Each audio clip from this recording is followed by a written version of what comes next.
అమ్మా, తులసి తీర్థం. రానా గారు, మొండితనం చేయొద్దమ్మా. రాణా గారు ఇక్కడికి రారు. రానా గారు,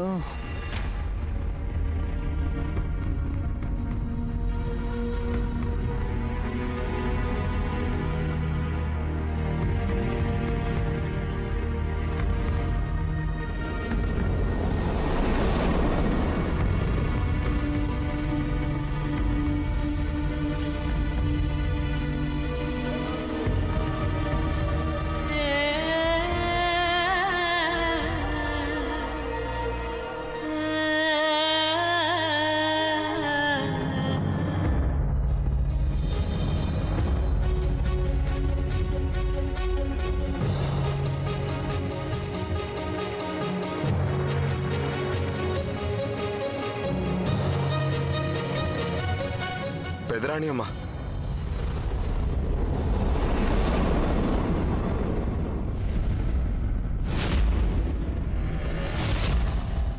పెదరాణి అమ్మ,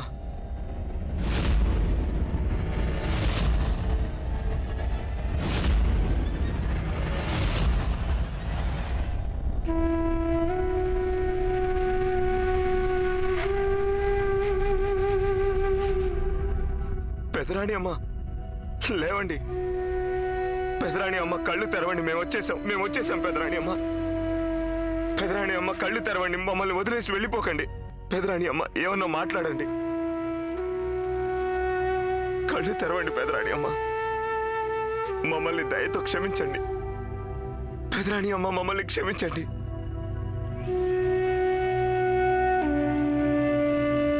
మమ్మల్ని క్షమించండి.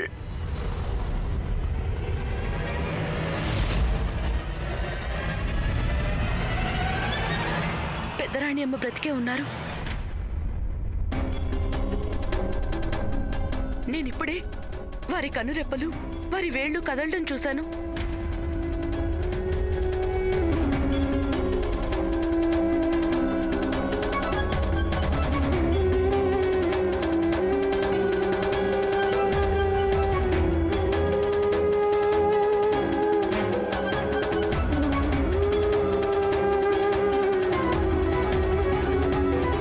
రాణాగారు, ఏదో అద్భుతం జరిగింది. పెదరాణి అమ్మగారు మళ్ళీ కోలుకుంటున్నారు.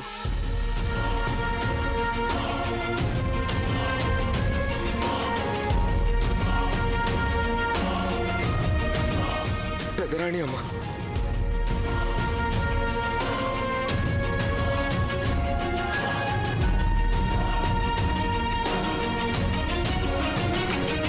ఏమన్నా మాట్లాడండి పెదరాణి అమ్మ. మాతో మాట్లాడండి పెదరాణి అమ్మ. మేము వచ్చేసాం. రానా గారు, మీరు మమ్మల్ని క్షమించినట్టయితే మేము వెళ్ళిపోతాం. మేము మిమ్మల్ని అలా వెళ్ళిపోనివ్వం ఎప్పటికీ. మీరంతా బయటికెళ్ళండి. వీరిప్పుడు చాలా బలహీనంగా ఉన్నారు. వీరికి విశ్రాంతి అవసరం.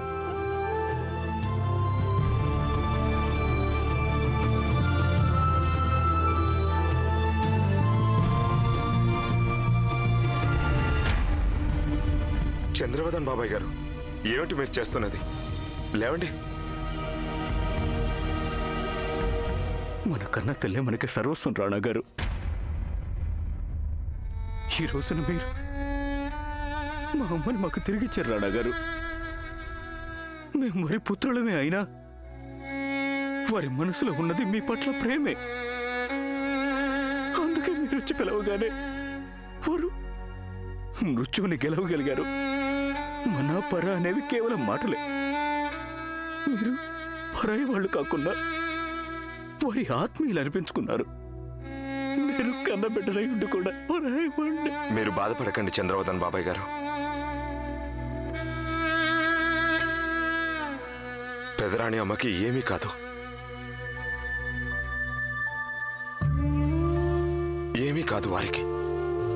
పదండి, పెద్దరాణి అమ్మని విశ్రాంతి తీసుకొనివ్వండి. రండి.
ఏమిటలా చూస్తున్నావు? నిన్ను మించిన జిత్తుల మరి ఎవరు లేరనుకున్నావా? ఈ మూలిక విరుగుడు తీసుకురావడానికి ఇంత ఆలస్యం దేనికి? ఈ మూలిక వల్ల శ్వాస మెల్లిగా ఆగిపోతుంది. అది పూర్తిగా ఆగిపోయింటేనో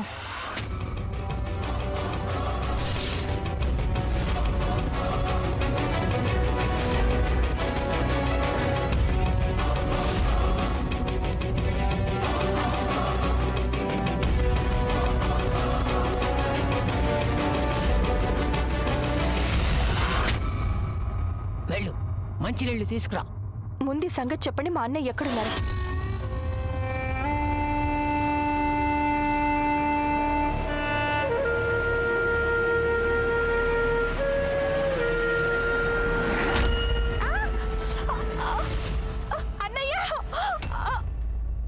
ఇలాగే గింజుకుంటూ ఏడుస్తూ నువ్వు మీ అన్నయ్య మా దగ్గరకు వచ్చారు.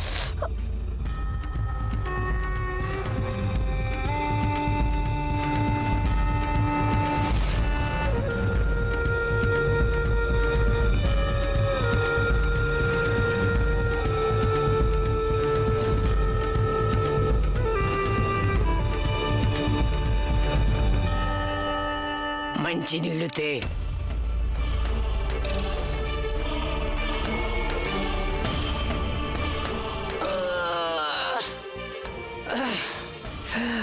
ఇక్కడ పడుకుని మా ఒళ్ళంతా బాగా పట్టేసింది.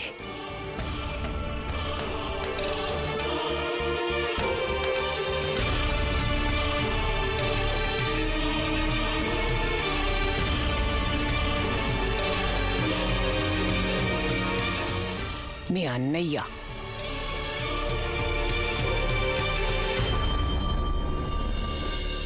కేవలం మురిగే కుక్క లాంటి వాడు, కానీ కరవలేడు.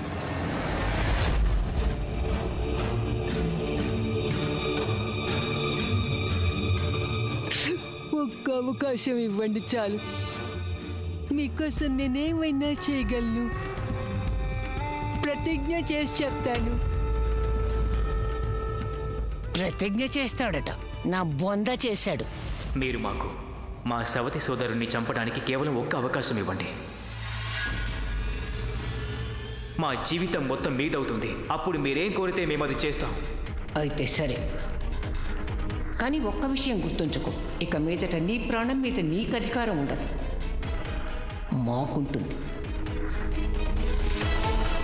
మేమెప్పుడు తలుచుకుంటే అప్పుడు తీసుకుంటాం. మేం ప్రతిజ్ఞ చేస్తున్నాం, అలాగే జరుగుతుంది. మేమైతే మా మాట నిలుపుకున్నాం. పోతే మీ అన్నయ్య ఓ కుంటి గుర్రం లాంటివాడు. ముందైతే బాగా చురుగ్గానే పరిగెట్టాడు, కానీ ఆ తర్వాత బొక్కబోర్లా పడ్డాడు.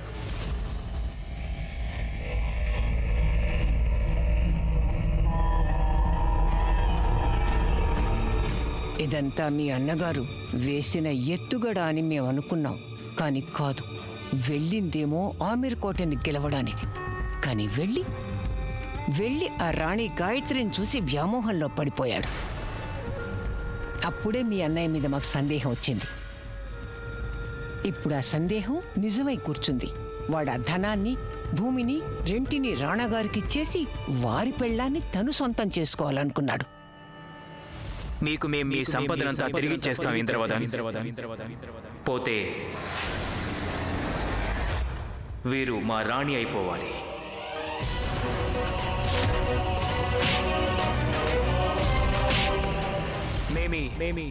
ఈ రాజమహల్, ఈ సింహాసనం మీ యొక్క సర్వస్వం మీకు తిరిగిచ్చేస్తాం. గాయత్రి జీవితంలో మొదటిసారిగా గాయత్రి కారణంగా మేం ఓటమిని ఎదుర్కోవాల్సి వచ్చింది. కానీ మా ఈ మొదటి ఓటమి గాయత్రికి ఆఖరి గెలుపు అవుతుంది. ఆమె చేసిన పరాభవానికి ఆ భారంతో మా ప్రాణం అప్పుడే పోవాల్సింది. కానీ మేమింకా బతికే ఉన్నాం, ఎందుకంటే మేం గాయత్రి మీద ఆ పరాభవానికి ప్రతీకారం తీర్చుకోవాలి. మా జీవితానికి ఇప్పుడున్న లక్ష్యం ఒక్కటే, ప్రతీకారం. ప్రతీకారం. ప్రతీకారం. మా అన్నయ్య ఎక్కడున్నారో కనీసం అదైనా చెప్పండి. మీ అన్నగారు గాల్లో కలిసిపోయాడు. మమ్మల్ని క్షమించండి పెదరాణి అమ్మ. మేము ఓడిపోయాం. మీకోసం ఆమీర్ కోట్ని గెలవలేకపోయాం. మాకు రాజమాతకు సంబంధించిన ఓ రహస్యం గురించి తెలిసింది. కానీ ఆ ఒంటికంటే సర్దార్ మాకు రహస్యం చెప్పడం లేదు. మహాశివుని మీద ఆన, పావులు బలహీనమైతే ఆరితేరిన ఆటగాడైనా ఓడిపోతాడు. బలహీనంగా ఉన్న పావుని ఆటలోంచి ఏరిపారేసే సమయం వచ్చింది. నువ్విక మీదట ఆమీర్ కోట్ మహల్కి దూరంగా ఉండాలి. మేమిక అక్కడికి వెళ్ళక తప్పదు. అయితే రాజేశ్వరికి ఇంకా నూకలు మిగిలిన్నాయి. మేమేం చెయ్యాలి ఇప్పుడు? గాలి చూసావా? చూడలేదు. వెళ్ళి గాల్లో కలిసిపో.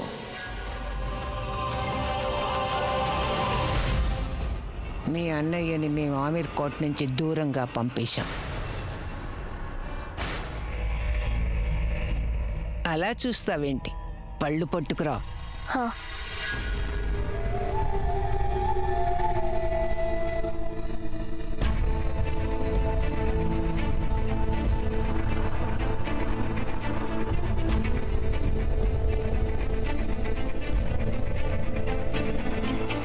చెల్లని కాసైనా ఒక్కోసారి చెల్లిపోతుంది. మీ అన్నయ్య వల్ల ఒకటి మాకు తెలిసింది. ఏదో రహస్యం ఉందట. ఒక రహస్యం రాజమాతకి ఆ ఒంటికంటి వ్యక్తికి మధ్య ఉంది. ఆ రహస్యాన్ని దాన్ని దాచిపెట్టాలని మా పెదకోడలు భూమి ఆకాశం ఏకం చేస్తోంది. ఆ రహస్యం మేం తెలుసుకోవాలి.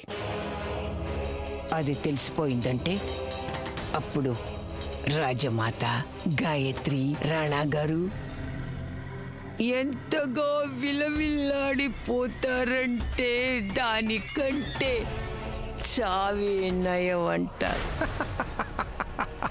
అయినా ఈసారి మేము ఓ ఖడ్గంలా రాలేదు. తేనె పూసిన కత్తిలా తిరిగొచ్చాం.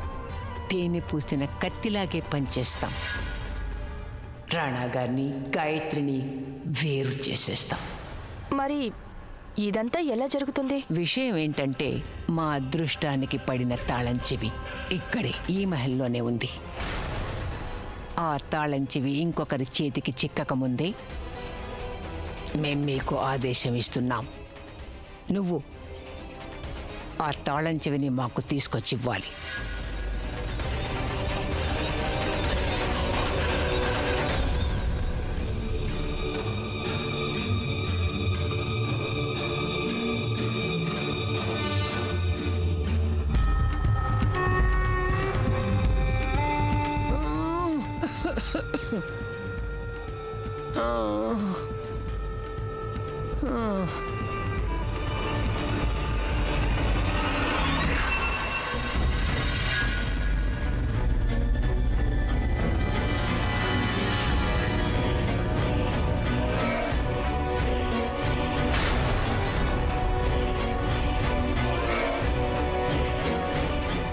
ఏమిటిది రాణాగారు?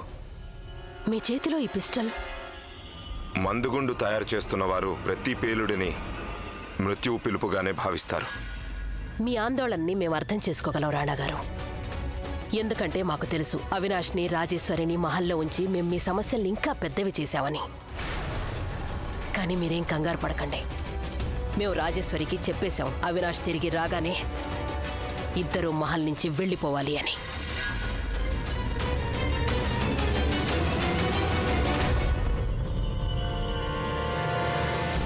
మీకు మా ఆందోళన అర్థమైనట్టయితే మాకు మీ బాధకి కారణం తెలుసు.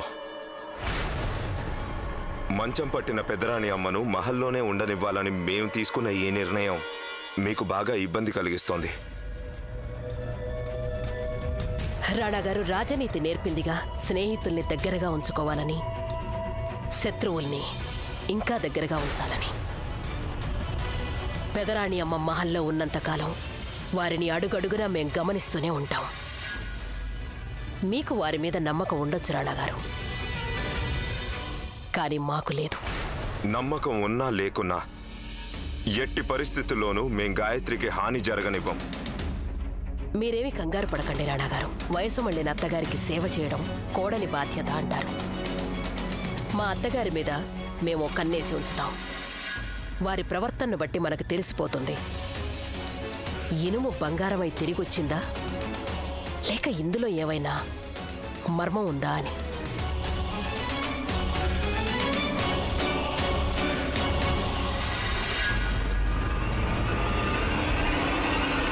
అమ్మా అమ్మా అమ్మా, మాకు మీరెంత గుర్తొచ్చారో మేము మీకు మాటల్లో చెప్పలేం. ఎన్నోసార్లు మేము అనుకున్నాం కూడా ఎవరికీ చెప్పకుండా రహస్యంగా వచ్చి మిమ్మల్ని కలవాలని. అవును పెదరాణి అమ్మా, 2-3 సార్లు మేము మా సామాన్లు కూడా సర్దుకున్నాం. కానీ ప్రతిసారి ఆగిపోయాం. ఒకటే ఆలోచించాం, మీ పరాభవానికి ప్రతీకారం తీర్చుకోకుండా మీ ముందుకి ఎలా రాగలం మేము. అవును పెదరాణి అమ్మా, మేం వీరికి వెన్నంటే ఉన్నాం. మీకు తెలియందేముంది, ఒంటరిగా వీరు అసలు ఏమీ చేయలేరు. మరి ఒక్కరే ఎలా పగ తీర్చుకోగలరు? పెదరాణి అమ్మా, ఇప్పుడు మీరు వచ్చేసరిగా మాకు తెలుసు ఈ ఆటకి ముగింపు మీరే రాస్తారని. ఇక రాణాగారు గాయత్రి అలాంటిదేమీ జరగకూడదు. రాణా గారి మీద, గాయత్రి మీద ఎవరూ ప్రతీకారం తీర్చుకోకూడదు.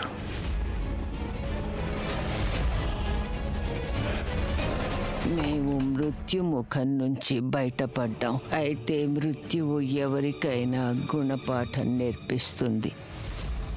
నది వెళ్ళి సాగరంలో కలిసిపోయే ముందు అప్పుడు దానికి అర్థమవుతుంది తన పని ప్రజల దాహాన్ని తీర్చడమే గాని వరదలు సృష్టించడం కాదని. మహారాజా, చూస్తుంటే వీరికి జ్వరం బాగా ముదిరినట్టుంది. పిచ్చి ప్రేలాపనలు ఎలా పేలుతున్నారో చూసారా? రాజావారు, చిన్నరాణి వారు, సాధారణంగా జీవితం అందరికీ 2 అవకాశం ఇస్తుంది. కానీ మాకు మృత్యువు 2 అవకాశం ఇచ్చింది. మాలో పరివర్తన వచ్చింది. ఇక మేము మా జీవితాన్ని మునుపటిలా జీవించాం. మాకు సింహాసనం అక్కర్లేదు. మాకు కుటుంబమే కావాలి, మన కుటుంబం. మీరు కోకిల, రాణా గారు, గాయత్రి రాణి, మా పెద్ద కోడలు ప్రియంవద, లక్ష్యరాజు, స్వర్ణలేఖ, మీరే మాకు పంచ ప్రాణాలు. మా మాట విని మీరు కూడా సింహాసనం గురించి మర్చిపోండి. ఆత్మీయుల్ని కాదని సింహాసనాన్ని పొందితే వాడు రాజు కాదు, రంకులా జీవిస్తాడు. ఆ పైన మీ ఇష్టం.